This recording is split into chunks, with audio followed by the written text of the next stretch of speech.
akan ganti kan ke kepemimpinan gitu, pasti akan beda di antara tahun yang sebelumnya 2019 sama 2014 gitu kan ya Pak. Jadi lebih susah lagi nih untuk memproyeksikannya. Tapi kalau menurut Pak Oli sendiri ada nggak sih kisi-kisinya gitu? Nggak ada. Karena kalau kita ngomong politik ya Arati sama saya sama-sama aja gitu kan, kita bukan orang yang aktif di dunia politik gitu ya. Kita tuh cuma bisa sumber informasi kita mengenai dunia politik itu cuma satu kasakusuk gitu ya. Kasakusuk cuma ngobrol sama orang yang kita anggap dekat ke lingkaran perpolitikan gitu kan. Yang kedua cuma lihat dari online online media. Yang ketiga ya offline media gitu ya. Kalau nggak di perkumpulan kita aja Pak gitu kan ya. Di grup WhatsApp gitu kan ya. Tapi kalau tiap kali lagi pemilu nanti di grup WhatsApp rasanya setiap orang jadi pakar politik gitu kan. Iya padahal bukan. Di grup keluarga gitu. Di grup keluarga gitu. Tapi ini kalau saya boleh sedikit ini kalau kayak kita udah ngelewatin 2014 2019. Waktu itu kamu udah nyoblos belum? 2014? Udah. 2019 udah nyoblos 2014 belum, 2019 itu. Anyway, kalau saya udah pernah nyoblos semua partai gitu. Dari tahun 92 udah pernah nyoblos gitu sampai sekarang gitu. Jadi menurut saya sih semua partai sama-sama aja gitu ya. Ada pragmatismenya gitu. Jadi semua calon yang 3 gitu juga ya plus minus lah kalau buat saya gitu. Nggak ada yang positif banget, nggak ada yang negatif banget. Dan kalau melihat tiga-tiganya didukung oleh partai yang kalau menurut saya sih ya pragmatis gitu ya, bukan partai yang sangat ke kanan atau sangat ke kiri gitu ya, cenderung ke tengah sekarang kalau menurut saya sih gitu secara umum. Itu perspektif saya ya, jadi orang pasti bisa punya pendapat yang berbeda gitu. Jadi menurut saya mirip-mirip aja sebenarnya gitu ketiga-tiganya. Tapi anyway tiga-tiganya juga belum resmi gitu kan masukin daftar gitu kan, dan baru satu pasangan yang ada dan belum resmi juga, belum masuk, belum mendaftar. Yang 2 kan masih cari calon Wapres gitu. Jadi susah ngomong juga gitu sekarang. Mungkin kita nanti minggu depan atau 2 minggu lagi minggu depan baru ada keputusan MK kan soal batas usia Capres Cawapres, so we'll know after that gitu kan. Terus juga pendaftaran baru mulai tanggal 18 ya kalau salah, tanggal 19 gitu kan sampai ke akhir bulan. Jadi remains to be seen gitu ya. Cuman balik lagi kalau dari sisi ini untuk sedikit menjawab yang tadi, dari sisi investor secara umum kan sebenarnya mereka kurang suka ketidakpastian yang tinggi gitu ya, baik di fixed income maupun di equity gitu kan. Kalau ketidakpastian tinggi itu kan artinya risk premium atau naik gitu ya, kurang lebih gitu. Jadi intinya sih kalau kita sebagai investor baik lokal maupun asing pengennya pemerintahan depan kan udah ganti yang baru ya, kalau ada kebijakan Pak Jokowi yang bagus ya dilanjutin aja gitu loh, nggak usah diacak-acak gitu kan ya. Kalau memang bagus kebijakannya ya mungkin hilirisasi mineral diperbaiki tapi bukan totally diubah misalnya gitu ya. Jadi program-program yang bagus ya silakan dilanjutkan, yang kurang bagus silakan diperbaiki. Intinya sih kalau dari sisi investor begitu ya. Nah terus terang dari 3 kandidat yang ada sekarang buat saya sih rasanya arahnya ke sana. Arahnya ya kalau ada yang bagus diperbaiki, ada yang bagus dilanjutkan, ada yang kurang baik yang mungkin harus diperbaiki. Cuman mungkin sebagian investor merasa ya kandidat A, kandidat B, kandidat C itu punya preferensi policy yang bisa berbeda, yang mungkin ya begitu kepilih presidennya mungkin akan ada sedikit ya bukan overhang ya. Orang akan bertanya-tanya, ini kebijakan yang akan dilanjutkan yang mana? Itu nanti kita baru tahu mungkin di September atau Oktober tahun depan ketika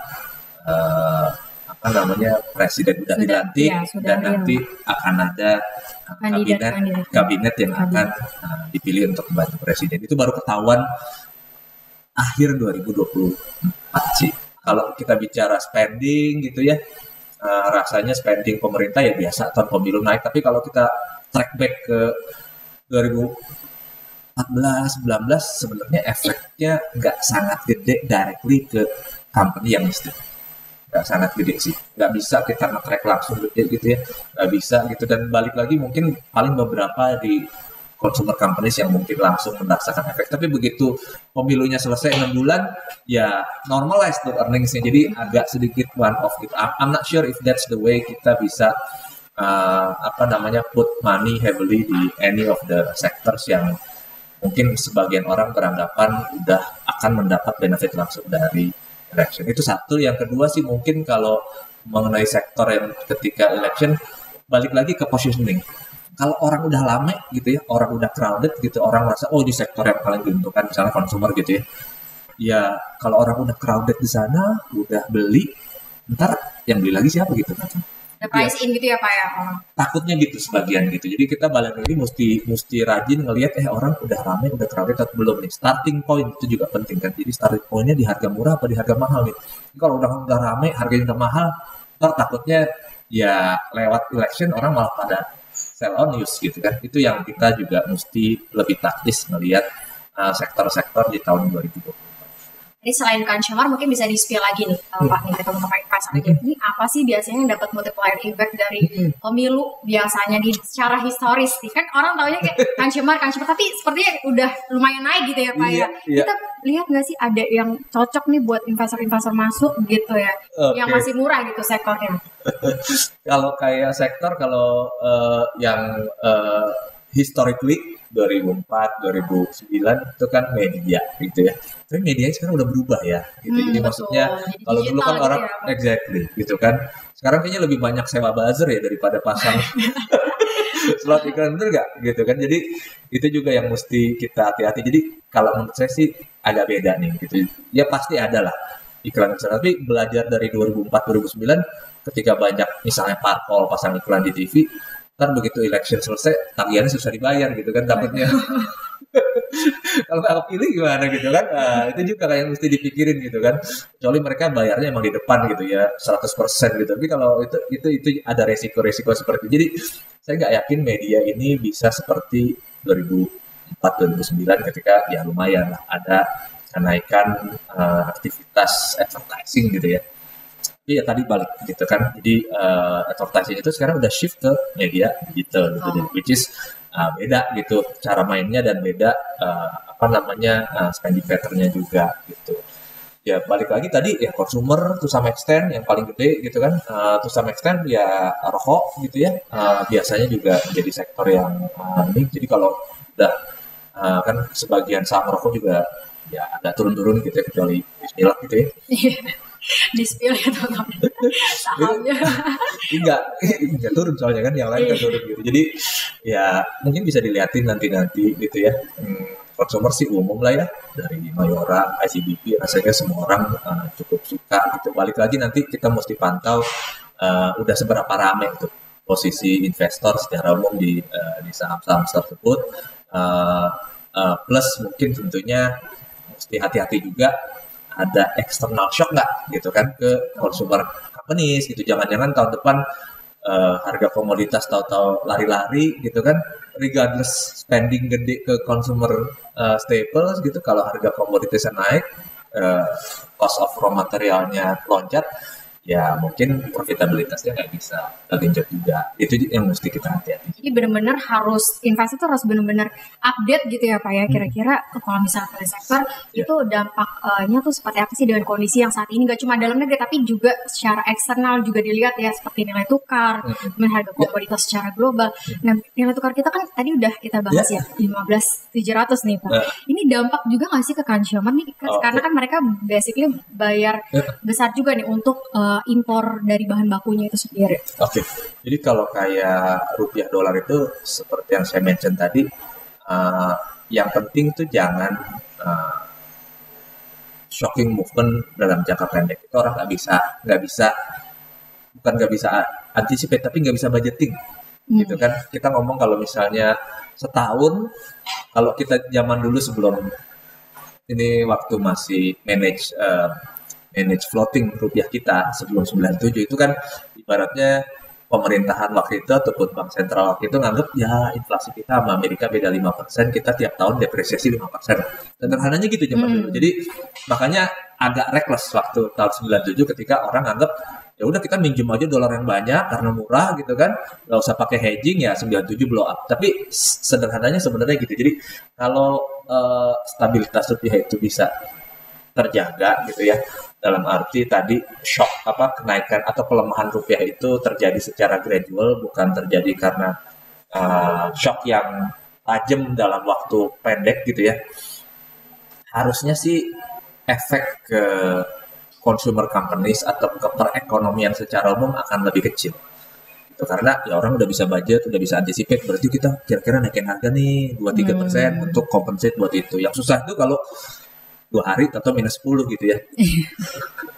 Itu susah gitu karena lah ini kita gimana nih yang kemarin beli, ntar cara ini gimana yang kemarin beli, kita harus pass on langsung ke customer apa enggak, itu yang sulit kan gitu. Itu yang jadi balik lagi, kalau pelemahan yang terjadi selama 9 bulan terakhir ini harusnya sih masih sangat manageable ya buat banyak katakanlah pelaku usaha secara umum ataupun buat kita investor di pasar modal sih gitu. Mungkin itu sih. Oke, jadi menurut Pak Oli itu masih dalam taraf yang wajar lah ya, depresiasi nilai tukar rupiah kita gitu. Karena kan nggak cuma kita aja yang mengalami depresiasi ini ya, teman-teman yang beberapa negara juga. Bahkan tadi Pak Oli mention ya, kita lebih better dibandingkan dengan others country gitu ya teman-teman ya. Oke, kemudian mungkin kita akan bahas tadi Pak Oli udah mention produk di sektor fixed income, di sektor pendapatan tetap.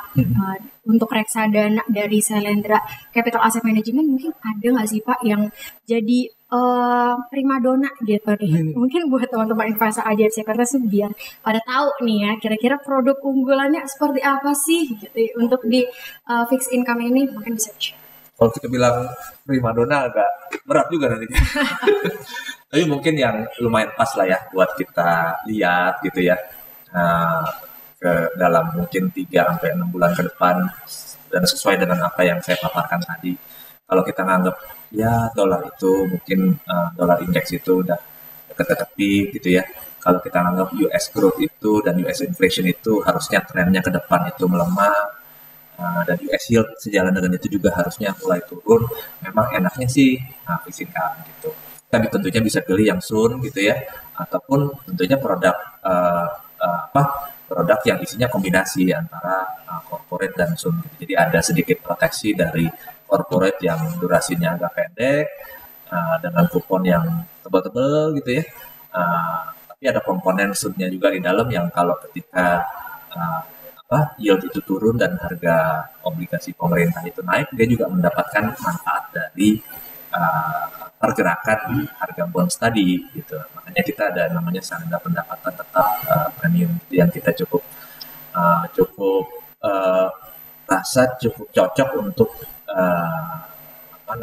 menjadi instrumen investasi dalam 3-6 bulan ke depan, dan mungkin sampai 12 bulan ketika election ini berjalan gitu. Karena balik lagi, kalau kondisi ekonomi ini masih stabil-stabil aja, harusnya credit quality dari corporate bond itu nggak memburuk gitu. Jadi kalau kita takutkan kalau ekonomi itu lagi melambat drastis, misalnya pas lagi COVID, yang default kan bisa banyak tuh. Ini kan enggak gitu. Jadi corporate-nya kreditnya kejaga.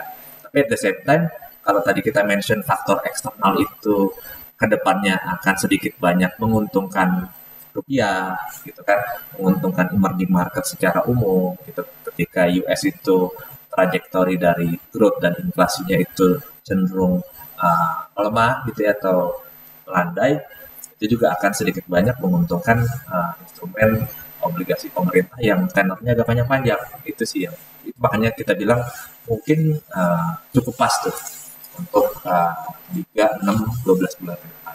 Baik ya teman-teman, tadi udah di-spill nih produk yang cocok untuk bisa dibilang lumayan cocok ya Pak ya tadi untuk di kondisi yang saat ini ya. Teman-teman bisa lihat dari produknya Shalendra Capital Asset Management, yaitu adalah Shalendra pendapatan tetap premium ya teman-teman. Itu ada juga di aplikasi Ajaib Sekuritas, jadi teman-teman bisa akses di situ.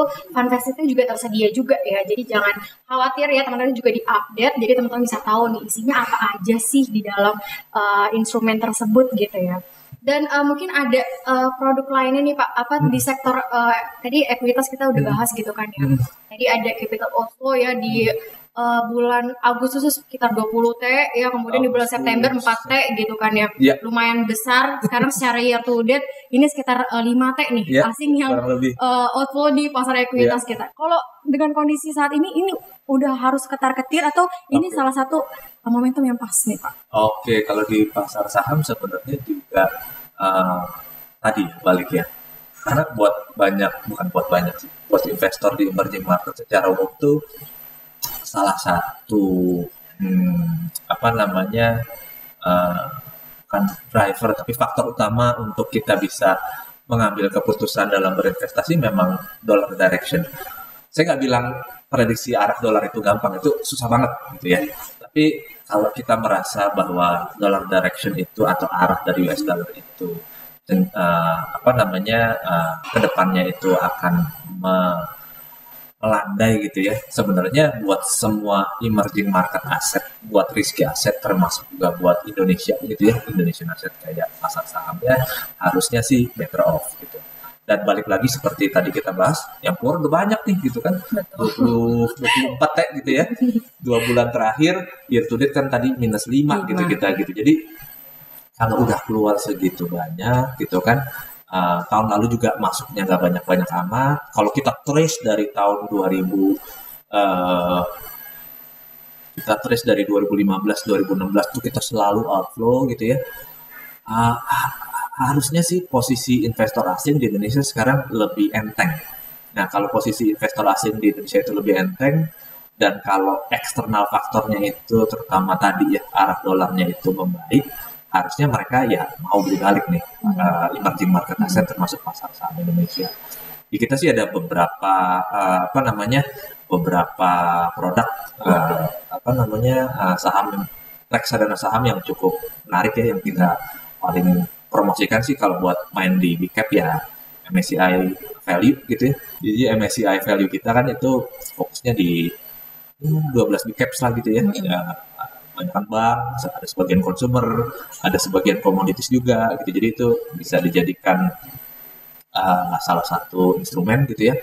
Kalau kita mau coba masuk ke equity, ada lagi Salendra Equity Opportunity Fund kita juga lumayan performance-nya gitu ya. Jadi itu bisa juga, kalau itu lebih fund yang sifatnya lebih umum lah. Jadi maksudnya diversifikasinya lebih besar, walaupun mungkin kita bisa lebih banyak mid cap-nya ya, yang kita bisa masuk kalau di sell-off gitu ya.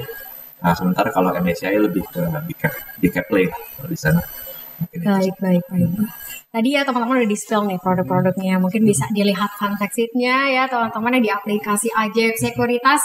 Itu semuanya ada ya. Jadi jangan khawatir. Tadi kita udah bahas nih kenapa sih tadi Pak Auri ini memilih beberapa produk-produk dari Salendra Capital Asset Management yang jadi pilihan. Tadi ada di equity, ada di reksadana saham, ada juga di reksadana kedapatan tetap. Jadi teman-teman tinggal tentuin aja nih tipe resikonya tuh yang seperti apa. Tipe investor tuh yang resikonya penting seperti tuh kalau apa, menurut saya. Gitu ya. Jadi kalau kita ngobrol sama teman-teman yang mungkin yang baru invest atau bahkan yang mungkin udah lama invest, mengerti risk appetite kita seperti apa tuh rasanya sangat penting untuk kita mengenal sebenarnya risk appetite kita kayak apa gitu ya. Karena beda-beda tiap orang gitu, jadi nggak seragam gitu. Jadi kalau orang yang baru mulai berinvestasi nabung ya biasanya mulai dari money market deh gitu kan. Kita ada juga Salendra money market fund kita SDKs gitu ya, biasanya startnya dari sana gitu, baru kemudian ke fixed income, baru kemudian mungkin ke pasar saham, baru kemudian ke yang lain-lain lah gitu ya. Nah ini kenapa saya bilang beda, karena sebenarnya kan kita investasi kan cari duit ya gitu, bukan cari penyakit gitu kan. Iya. Dan juga memerangi inflasi sih Pak. Itu benar gitu. Tapi maksud saya cari duit bukan cari penyakit. Tapi kalau kita misalnya nih langsung masuk ke reksadana saham gitu ya. Tadinya biasa cuma nabung doang gitu di bank, taruh di tabungan ya 1% atau 2% per tabungan gitu kan. Terus pasar saham minus 5 gitu. Habis itu nggak bisa tidur 3 hari 3 malam, sakit kan? Iya, jadi maksudnya udah duit hilang, habis itu jadi penyakit juga gitu karena pikiran terus gitu kan.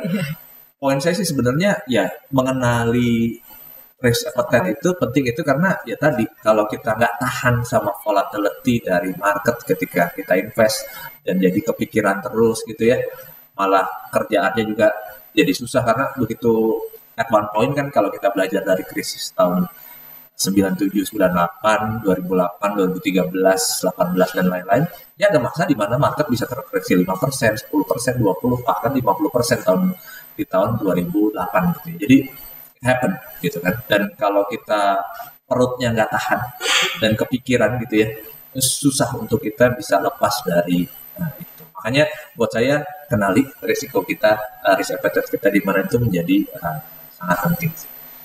Dan walaupun misalnya kalau buat yang muda-muda gitu ya, misalnya konsepnya kadang-kadang gitu ya atau YOLO gitu kan. YOLO. All the konsep yang saya baca di Reddit atau all the investor crypto misalnya gitu kan. Ya kalau kemampuan investornya untuk mengabsorb volatility itu sangat tinggi gitu ya, fine gitu, nggak apa-apa gitu ya.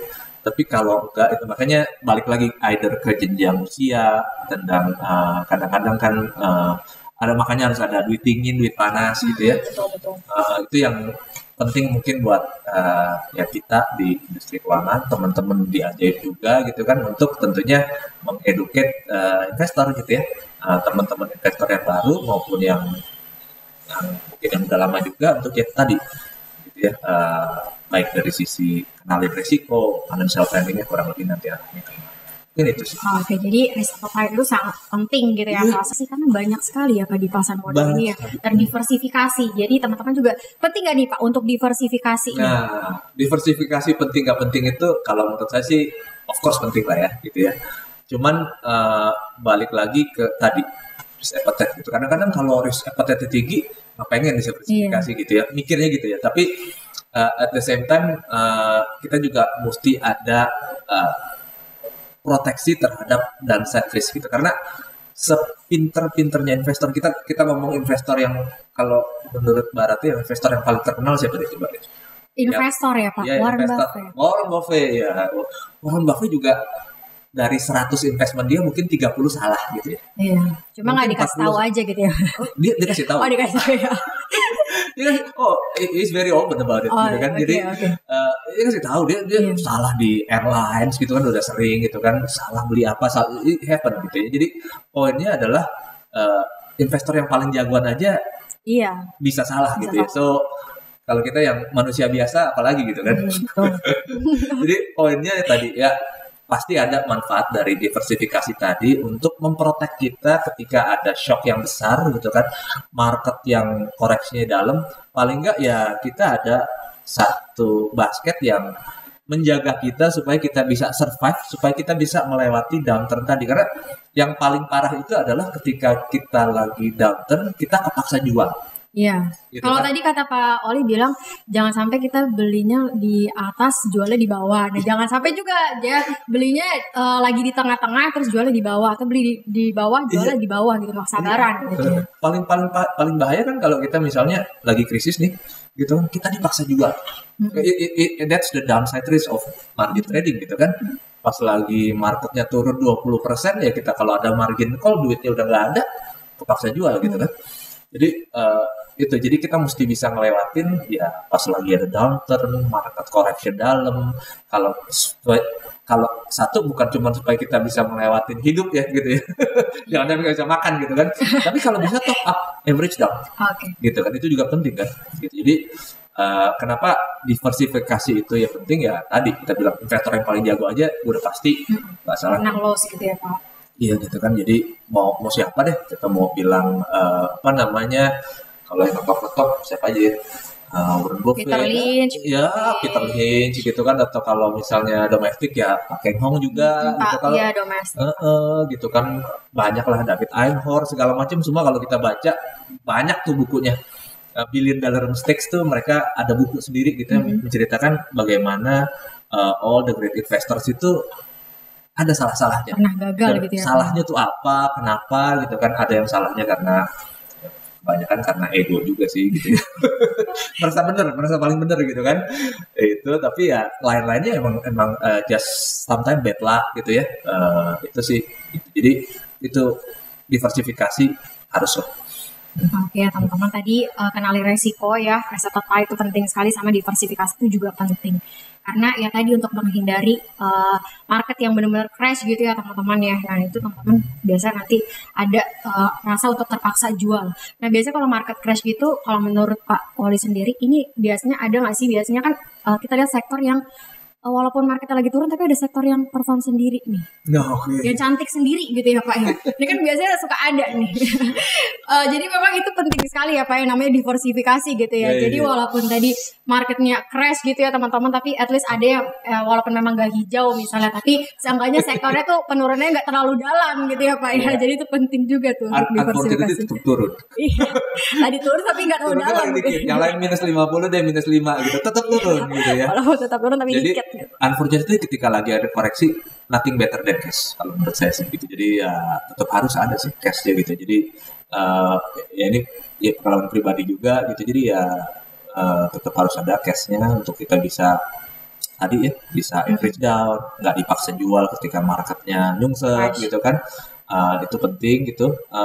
Terus satu lagi ya dari waktu ke waktu kalau kita pengen top up juga bisa gitu kan. Kalau kita ngerasa ini ternyata tesis investasinya berubah menjadi semakin baik misalnya gitu kan, kita pengen punya lebih banyak kan, ya pengen beli lagi gitu. Nah itu kalau nggak ada cashnya juga susah gitu kan, kurang lebih itu sih. Jadi kalau sektor yang misalnya pas lagi market koreksi dia nggak turun, kalau saya bilang sih nggak ada sih. Tapi kalau turunnya paling dikit ada gitu. Biasanya sih satu sektor yang sepi. Jadi kalau sektor yang sepi itu yang ya investor asingnya dikit, local fundnya dikit, ya biasanya nggak berapa liquid sayangnya gitu. Jadi biasanya kalau sepi dia juga yang jual nggak ada karena yang punya dikit ya. Jadi biasanya koreksinya juga dikit tuh. Itu across the board lah, bisa dari macam-macam sektor bisa ada kayak gitu. Tapi yang kedua biasanya sektor yang dari sisi earnings ya, karena kan penyebab koreksi yang dalam itu kan biasanya sifatnya fundamental gitu kan. Jadi kalau kita melihat tahun 2008 kan basically external shock dari Amerika datang gitu kan, GFC orang takut resiko, tapi itu tetap kena ke fundamental dari company yang ada di bursa kita. Karena apa? Karena rupiahnya melemah gitu kan. Jadi ketika orang takut flight to quality gitu kan, orang balik ke US Treasury, balik pegang dolar gitu, ya rupiah kita kena, ya otomatis semua company yang ada di bursa kita kan ya kena gitu ya.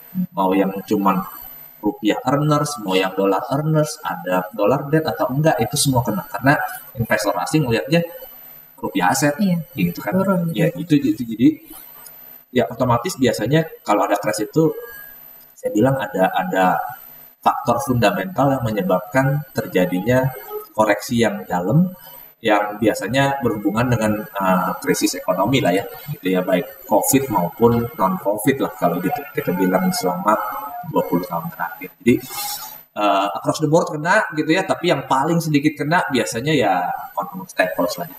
Oke, consumer staples ya Pak, defensif tetap ya sektor yang lumayan defensif. Tapi kalau dia kebetulan rame, asingnya banyak, dijual juga. Marketing juga gitu ya Pak ya. Dijual juga. Oke deh teman-teman investor ajaib, tadi cukup menarik sekali ya kita punya perbincangan, sangat menarik. Terima kasih Pak Oli udah hadir ya di kantor Ajaib Sekuritas, sudah sharing-sharing nih teman-teman sama teman-teman investor di hari ini. Tadi menarik banget kita bahas market ya, bersama dengan orang yang berpengalaman sekali ya teman-teman semuanya ya, dari 1997 udah di market nih teman-teman, udah lama sekali ya, jadi empunya bisa dikatakan juga seperti itu. Gak gitu. Cuman udah pernah melewati aja. Sudah gitu, melewati ups and down-nya IHSG ya, ups and down-nya market ya. Iya, bukan berarti paling tahu lah, cuman udah pernah melewati, udah pernah merasakan, jadi ada sharing pengalaman lah gitu. Tapi bukan berarti yang paling ngerti juga. Kalau kita di financial market itu atau di capital market itu kita lifelong learner gitu kan, karena pekerjaan sebagai investor itu is a lifelong job gitu. Jadi kita bisa dari umur kalau mau ya, begitu punya KTP bisa buka akun, bisa mulai invest gitu ya, sampai nanti kalau kita ngelihat Warren Buffett sekarang udah umurnya hampir 90, gitu kan juga masih tetap belajar gitu ya. Iya, dan kita tetap belajar gitu kan, tetap belajar, tetap aktif dan makanya saya tadi ngobrol juga dari depan ya tetap belajar dari yang kita belajar sama yang muda juga kalau bisa belajar sama kita. Jadi that's how we basically get better over time kan. Oke, jadi mungkin sekali lagi nih yang terakhir nih Pak nih. Semoga Terakhir mulu. ini beneran yang terakhir Pak. Jadi mungkin bisa dikasih closing statement buat teman-teman investor ajaib sekuritas nih.